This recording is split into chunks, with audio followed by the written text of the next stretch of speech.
अस्सलाम वालेकुम dear students, myself Asad Abbas and I am your physics teacher. देखिए बेटे, जो हमने प्रीवियस टॉपिक पढ़ा था उसके अंदर हमने लीनियर थर्मल एक्सपेंशन के बारे में पढ़ा था। तो आज थर्मल एक्सपेंशन की दूसरी क्लास जो है, ये टाइप जो है, उसको हम डिस्कस करना चाहते हैं। तो वो है हमारे पास वॉल्यूम थर्मल एक्सपेंशन। ठीक है जी, VOL।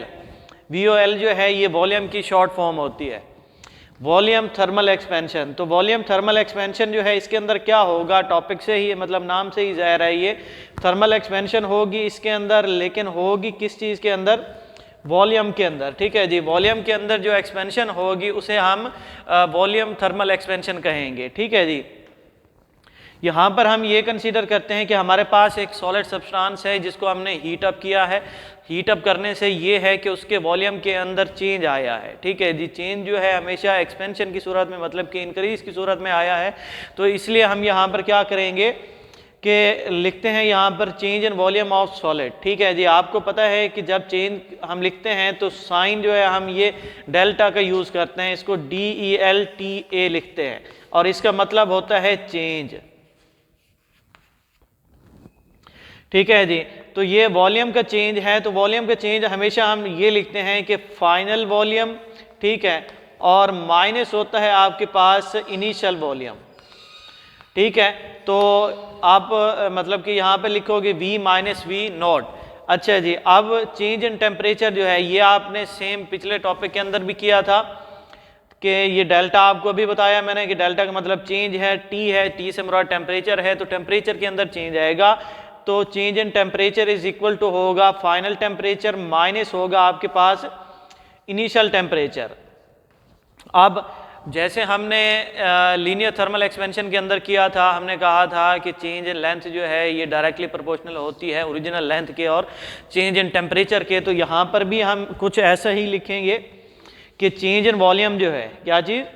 चेंज इन वॉल्यूम जो है ये डायरेक्टली प्रोपोर्शनल है ओरिजिनल वॉल्यूम के और चेंज इन टेम्परेचर के। दोबारा सुन लें कि चेंज इन वॉल्यूम जो है ये डायरेक्टली प्रोपोर्शनल है ओरिजिनल वॉल्यूम के और चेंज इन टेम्परेचर के। ठीक है जी, इसकी हमने एग्जांपल की थी लेंथ के हवाले से। हमने कहा था कि दो हमारे पास बच्चे हैं जिनके सेम एज है लेकिन हाइट का डिफरेंस है। फिर हमने एक ड्यूरेशन रखा था, ड्यूरेशन के बाद हमने कहा था कि सेम डाइट दिया हमने उसे। उसके बाद हमने देखा कि एक बच्चा जो है उसकी हाइट ज़्यादा है, एक की बड़ी है लेकिन कम बड़ी है, तो हमने कहा था कि ये ओरिजिनल लेंथ के ऊपर डिपेंड करता है। तो यहाँ पर भी ऐसा ही कुछ सीन है कि मतलब जो आपके पास ओरिजिनल वॉल्यूम होगा, बिलफार अगर ओरिजिनल वॉल्यूम आपके पास कम है तो उसके अंदर चेंज भी कम आएगा। अगर आपके पास ओरिजिनल वॉल्यूम जो है ज़्यादा है तो उसके अंदर चेंज भी ज़्यादा आएगा। ये चीज़ जहन में रखनी है आपने। ठीक है जी, change in volume that is directly proportional to original volume और मल्टीप्लाइड बाई आ जाएगा आपके पास चेंज इन टेम्परेचर। ज़ाहिर है जितना आप टेम्परेचर चेंज करेंगे उतना ही उसके अंदर चेंज आएगा। अब आप क्या करते हैं, इस साइन को ख़त्म करने के लिए इक्वालिटी का साइन लिखते हैं। इक्वालिटी का साइन लिखने के बाद आपने एक कोफिशिएंट लगाया जो है आपके पास बीटा।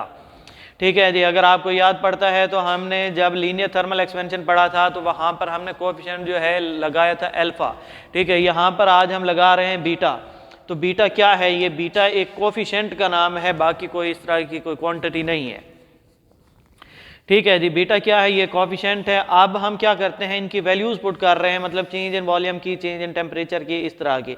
अब चेंज इन वॉल्यूम है तो इसकी वैल्यू हमने यहाँ पर पढ़ी थी कि V माइनस V नॉट है। इसको हमने यहाँ पे पुट किया, करने के बाद बीटा V नॉट, ये बाकी सारा कुछ सेम आया है।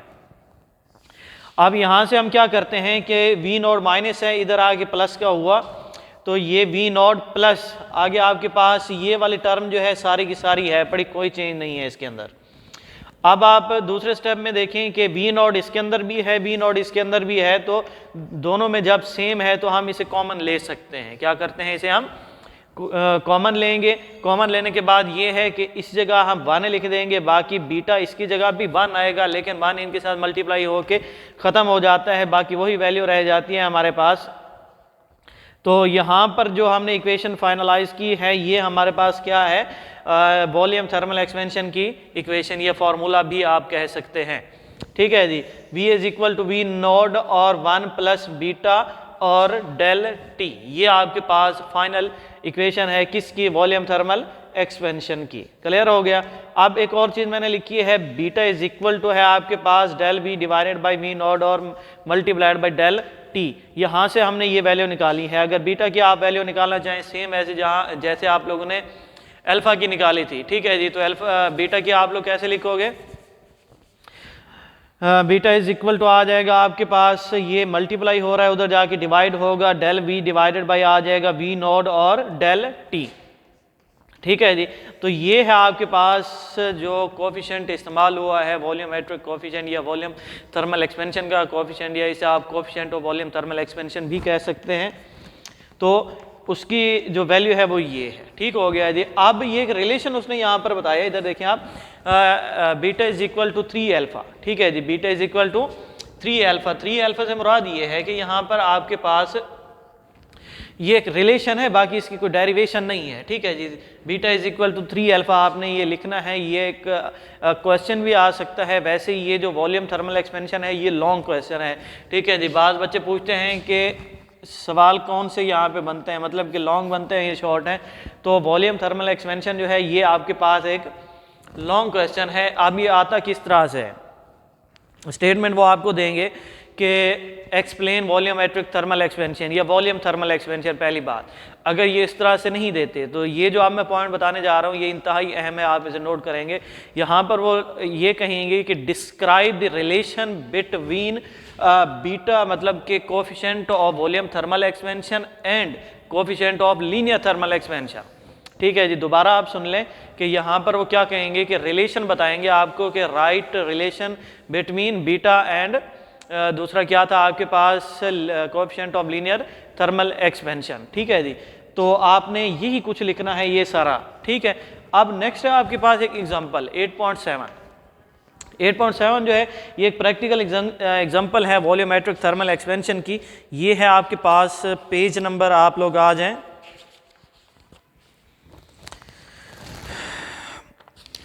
पेज नंबर है आपके पास 186। Find the volume of a brass cube at 100 degrees Celsius whose side is 10 centimeter at 0 degrees Celsius. Coefficient of linear thermal expansion of brass। देखें भाई यहाँ पर आपके पास एक मेटल इस्तेमाल की गई है जो है ब्रास। ठीक है, उसका कोएफिशिएंट आपको बताया गया है।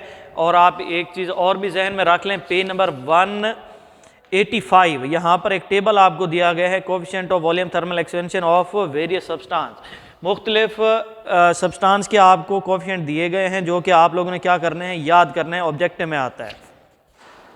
अब इस एग्जांपल को हम क्या करेंगे, मजीद एक्सप्लेन करते हैं। देखें भाई आपके पास जो डाटा है ना, उसमें उसने आपसे ये पूछा है कि find the volume of brass cube. ठीक है जी, at 100 degree Celsius whose side is 10 centimetre at 0 degree Celsius. ठीक है जी, इसके बाद है coefficient of linear thermal expansion of brass. ठीक है जी, अब हम क्या करते हैं कि इसके जो डाटा दिया गया है वो हम पुट करते हैं। एल नॉट आपके पास 10 सेंटीमीटर है, कन्वर्ट किया उसको मीटर के अंदर, 0.1 मीटर आ गया। T naught is equal to क्या आएगा, ये उसने खुद बताया है कि हमारे पास इनिशियल टेम्परेचर जो है वो 0 डिग्री सेल्सियस है।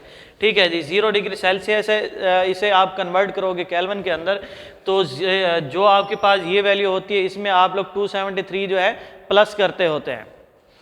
अब ये फाइनल क्या हुआ, 273 केल्विन। अब इसके बाद क्या है कि जो दूसरा मतलब कि फाइनल टेम्परेचर हुआ है उसका वो है 100 डिग्री सेल्सियस। आपने प्लस किया, सेम वैसे आपने इक्वेशन बनाई है, 100 प्लस 273 केल्विन, प्लस करने से ये आंसर आया। अब आप चेंज इन टेम्परेचर फाइंड करेंगे। चेंज इन टेम्परेचर है, change in temperature is equal to final temperature minus initial temperature. Final में से इनिशियल को माइनस किया तो 100 केल्विन आया। अब ये अल्फा आपको दिया गया है उसका। अब आपने क्या किया, 1.9 multiplied by 10 raise to power -5। ठीक है जी, अब आपने यहाँ से बीटा की वैल्यू निकालनी है। क्यों? क्योंकि आप बीटा फाइंड कर रहे हो, बीटा आप वहाँ पे इस्तेमाल करोगे। Beta is equal to 3 alpha, आपने ये वैल्यू इसके अंदर पुट कर देनी है। 3 मल्टीप्लाइड बाई दिस, मल्टीप्लाई करने से आपके पास आंसर ये आया। अब आप क्या कर रहे हो, इनिशियल जो वॉल्यूम है, वॉल्यूम आपको पता है कि ये क्यूब होता है। क्यूब से मुराद ये है कि इसकी पावर 3 होती है, तो इसकी इसलिए हम इसकी पावर क्या लिखते हैं, 3 लिखते हैं। 3 लिखने से जब सिंप्लीफाई किया तो 0.001 मीटर क्यूब आया। अब उसको आप साइंटिफिक नोटेशन में लिखते हो तो 10⁻³ मीटर क्यूब आता है। तो अब आपके पास ये वैल्यू फाइनल हो गई, इसके अंदर आपने वैल्यू पुट करनी है v is equal to v naught bracket 1 plus beta delta T.